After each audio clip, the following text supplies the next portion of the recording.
Hi all, I am Krishnamohan Manchikalapati. Welcome to my YouTube channel క్రిస్టాక్స్ 18.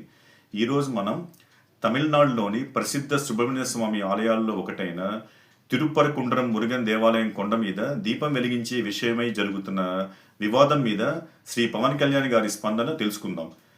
తమిళ సాంప్రదాయం ప్రకారం తమిళ కార్తీక మాసంలో కొండ మీద దీపాలు వెలిగించడం అక్కడ పురాతన ఆచారం. కార్తీక దీపోత్సవం నిర్వహించుకోవచ్చని మద్రాస్ హైకోర్టు డిసెంబర్ 1న స్పష్టమైన ఆదేశాలు జారీ చేసింది.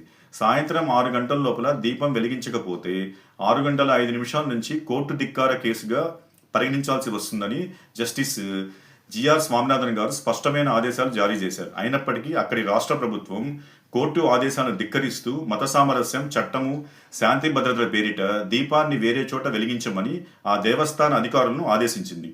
పురాతన స్థలంలోనే దీపం వెలిగించడానికి వెళ్లిన భక్తులను అక్కడి పోలీసులు బలప్రయోగంతో అడ్డుకున్నారు.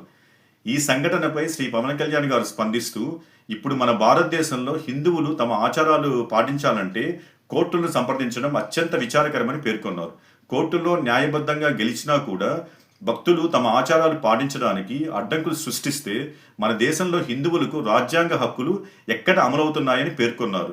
ఇదే విధంగా ఇతర మత ఆచారాలను ఒక వారం పాటు ఆలస్యం చేయగలరా, వారి మత ఉత్సవాలను వేరే ప్రదేశానికి వేరే కాలంలో నిర్వహించమని ఆదేశాలు జారీ చేయగలరా అని శ్రీ పవన్ కళ్యాణ్ గారు పేర్కొన్నారు.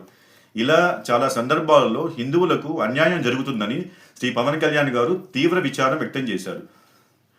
భక్తులు తమ దేవాలయాలను స్వయంగా నిర్వహించుకోవడానికి, ఆధ్యాత్మిక కార్యక్రమాలు నిర్వహించడానికి సనాతన ధర్మ రక్ష బోర్డు ఉండాలని శ్రీ పవన్ కళ్యాణ్ గారు పేర్కొన్నారు.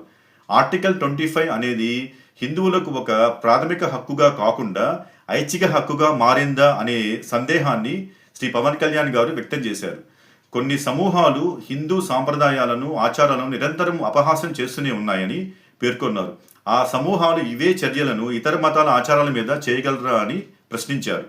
హిందువులు కులాలు, ప్రాంతాలు, భాషాపరమైన మనుషులుగా విభజించబడినంత కాలం హిందువుల ఆచారాలపై అవమానాలు, దుర్వినియోగాలు, అపహాస్యాలు కొనసాగుతూనే ఉంటాయని శ్రీ పవన్ కళ్యాణ్ గారు పేర్కొన్నారు.